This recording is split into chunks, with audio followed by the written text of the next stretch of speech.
Sehingga dikatakan atau diriwayatkan oleh Al-Imam Al-Baihaqi, Rasulullah SAW sampai mengatakan dalam hadisnya apa? Man ahabba, barang siapa yang menginginkan dia dicintai, ayyuhibbahullah wa rasulahu, kalau dia ingin dicintai oleh Allah dan Rasulnya, maka yang pertama apa? Kalau berkata jujur. Yang kedua apa? Menunaikan amanah. Yang ketiga apa? Tidak mengganggu tetangganya. 3 hal ini engkau lakukan, engkau akan mendapatkan kecintaan Allah dan Rasulnya. Bahkan dalam Islam diajarkan apa? Hugugul jar, hak tetangga yang harus kau tunaikan. Kau nggak boleh ganggu, tapi kalau tetanggamu sampai memberikan gangguan kepadamu, kau bersabar, tidak kau balas gangguan dengan gangguan. Nah, ini indahnya Islam. Loh, saya nggak mau, kalau saya diganggu saya nggak terima. Kau punya hak untuk nggak terima. Kau punya hak untuk mengadukan. Kalau dia berbuat jahat, kau bisa mengadukan kepada pihak yang berwajib. Kalau dia tidak berbuat jahat tapi dia mengganggu hakmu sebagai pemilik rumah, sebagai tetangga juga, kau boleh adukan dia ke RT, kau boleh adukan dia ke RW, kau boleh adukan dia ke kepala desa, ke lurah, boleh, nggak dilarang sama syariat.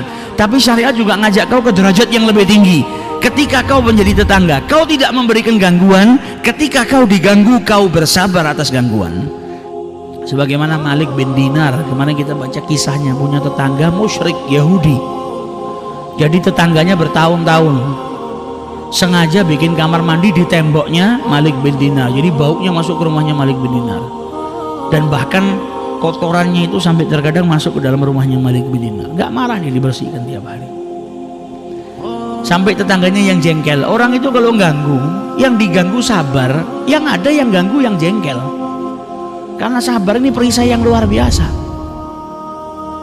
Harusnya kan Malik bin Dinar yang marah.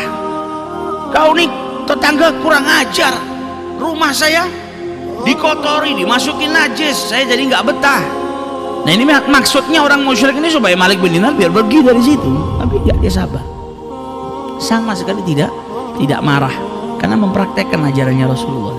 Akhirnya apa? Yang ganggu tidak kuat, datang ke Malik bin Dinar. Kau ini tiap hari saya ganggu, rumahmu saya kotori, bau busuk masuk ke dalam rumahmu. Kenapa sabar? Bawakan hadisnya Nabi, la zala Jibril yusini bil jar.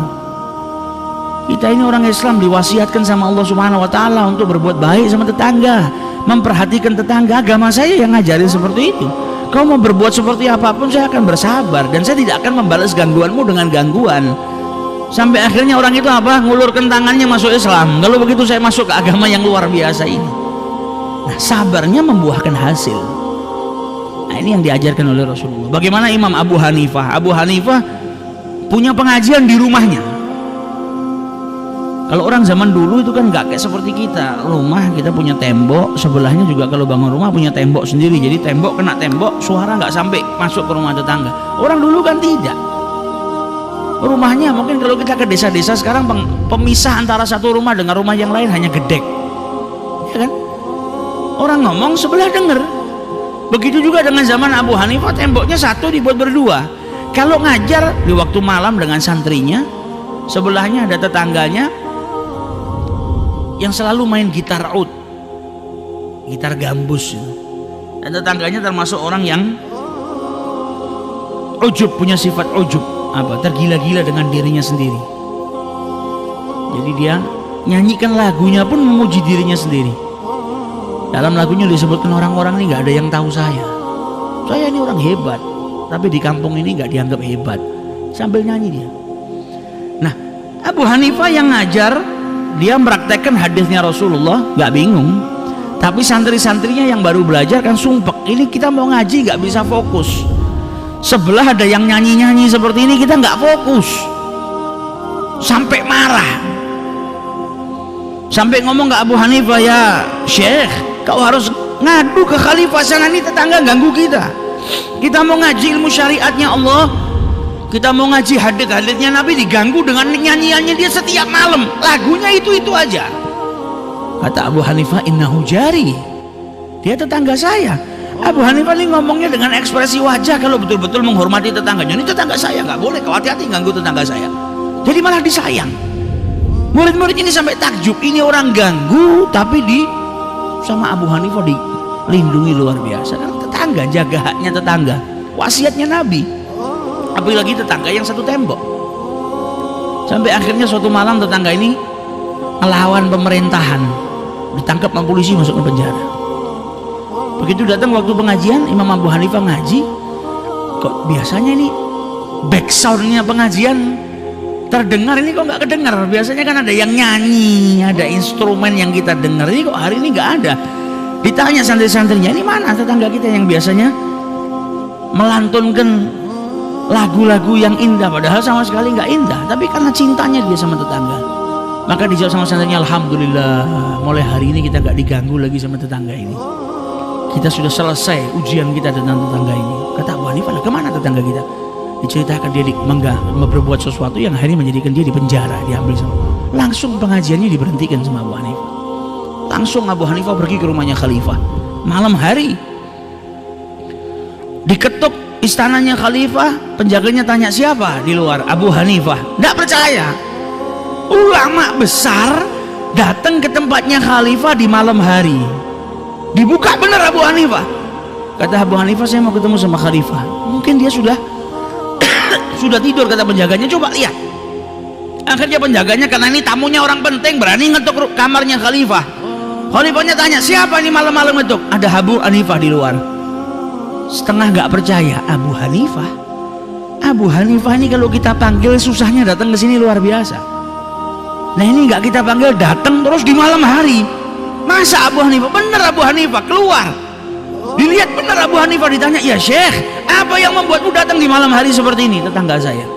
Katanya saya dengar dia berbuat sesuatu yang akhirnya dia dimasukkan dalam penjara. Maka saya minta engkau keluarkan. Kalau dia berbuat salah, maafkan. Kata raja, kalau yang minta Abu Hanifah, ya sudah, nanti saya bebaskan. Besok pagi kau datang ke sini, atau kau tidak usah datang, nanti saya perintahkan anak buah saya untuk melepaskan. Kata Abu Hanifah, jangan besok, malam ini. Mana ada orang yang senang nginep di hotel bintang 8 itu, di penjara? Tidak ada yang senang, kesian. Kalau kau memang sudah maafkan dia saat ini, lepaskan. Jangan tunggu sampai besok. Akhirnya karena yang minta Abu Hanifah, ya sudah dikeluarkan.